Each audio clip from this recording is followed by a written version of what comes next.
Olá, gente amada e querida de Deus. Este é o nosso encontro com Deus, meditando a palavra. O tema: vida, morte e ressurreição. Três etapas da existência humana. Parte 12. Em nossa reflexão passada, falamos sobre a vida e ouvimos Jesus afirmar: Eu sou o tronco da videira, vós sois os ramos e o meu pai é o agricultor.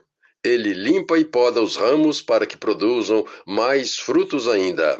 E o ramo que se solta de mim seca e morre. Evangelho segundo João, capítulo 15, versículos de 1 ao 7. E Jesus afirmou também: Eu sou o pão vivo descido do céu. Quem comer deste pão viverá eternamente. Quem de mim se alimenta viverá por mim. Evangelho segundo João, capítulo 6, versículos 51 ao 58. Portanto, viver é estar unido a Jesus, que nos dá a vida em abundância e eterna. Esta é a fé que professamos. Agora falaremos dos outros dois momentos reais que, juntamente com a vida, constituem as três fases da nossa existência: a morte e a ressurreição.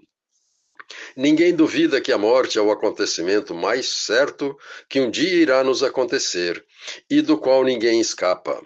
Por sua vez, a ressurreição é um dado da fé, dos que esperam e creem nas promessas de Jesus, o Senhor da vida. O primeiro ponto de que trataremos hoje é a morte, e começo perguntando: por que ninguém se acostuma com a ideia da morte? Ou por que razão todos sofremos diante desse fato? Há milhões de anos o ser humano convive com isto, mas não há quem veja isto como uma coisa normal e natural. Por quê? A resposta está na Bíblia: é que Deus não nos criou para morrer, mas para viver. Não fomos feitos para a morte, mas para a vida. E a pergunta que cabe é: então, por que morremos?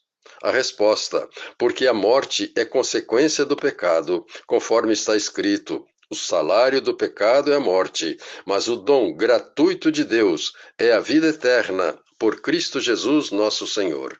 Carta aos Romanos, capítulo 6, versículo 23. Ou seja, nós morremos porque pecamos. Porém, Deus nos oferece a vida eterna por meio de seu Filho Jesus Cristo. E a Bíblia ensina: o Senhor Deus colocou o homem no jardim do Éden para o lavrar e guardar. E o Senhor Deus ordenou ao homem: de todas as árvores do jardim comerás livremente, mas da árvore da ciência do bem e do mal não comerás, porque se dela comerdes, certamente morrerás. Livro do Gênesis, capítulo 2, versículos de 15 ao 17. E quando a serpente demoníaca tentou Eva, nossa ancestral, mostrou-lhe que tinha conhecimento da proibição de Deus. E a serpente disse à mulher: certamente não morrereis, porque Deus sabe que no dia em que dele comerdes, vossos olhos se abrirão e sereis como Deus, conhecendo o bem e o mal. Então a mulher viu que aquela árvore era boa para se comer e agradável aos olhos, e tomou do seu fruto e comeu, e deu-o ao seu marido, e ele também comeu com ela. Livro do Gênesis, capítulo 3, versículos de 2 ao 6.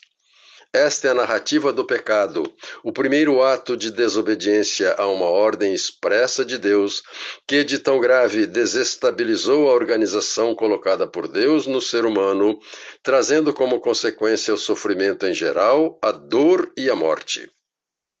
O segundo ponto do qual falaremos hoje é a ressurreição.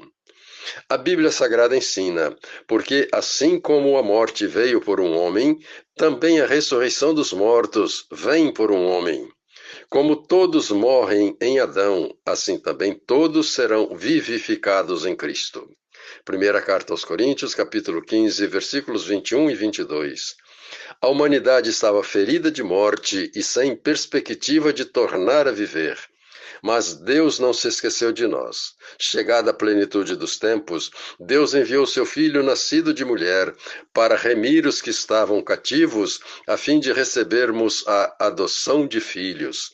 Carta aos Gálatas, capítulo 4, versículo 4. O amor e a misericórdia de Deus chegam até nós por meio de Jesus, o Salvador da humanidade. Porque Deus amou o mundo de tal maneira que enviou seu Filho unigênito, para que todo aquele que nele crer não pereça, mas tenha a vida eterna. Evangelho segundo João, capítulo 3, versículo 16. E Jesus afirmou: Eu vim para que tenham vida e a tenham com abundância. Evangelho de João, capítulo 10, versículo 10. A morte, portanto, não é o fim de tudo, desde que tenhamos fé em Jesus, que afirmou: Eu sou a ressurreição e a vida. Quem crê em mim, ainda que esteja morto, viverá, e quem vive e crê em mim, nunca morrerá. Evangelho segundo João, capítulo 11, versículos 25 ao 27. O diabo, nosso inimigo mortal, plantou o pecado, a dor, a corrupção e a morte no coração do ser humano. E Jesus veio nos libertar desse desastre e nos restituir a vida. Por isso o texto bíblico ensina: ó morte, onde está o teu aguilhão? Ó inferno, onde está a tua vitória? Primeira carta aos Coríntios, capítulo 15, versículo 55. E o apóstolo Paulo conclui: somos mais do que vencedores, graças àquele que nos amou, e nada poderá nos separar do amor de Deus que está em nós por meio de Cristo Jesus, nosso Senhor. Carta aos Romanos, capítulo 8, versículo 37. A morte não faz parte do plano de Deus para nós, mas foi tramada pelo diabo, inimigo e opositor de Deus e da humanidade. A morte começou a existir como consequência do pecado. A vida eterna, a ressurreição do nosso corpo mortal, a vida que temos e que continuaremos a ter eternamente em Jesus, é o modo como o Senhor consertou tudo que o diabo um dia estragou. Pensemos nisto e até amanhã, se Deus quiser. Paulo Jorge Lúcio, padre casado.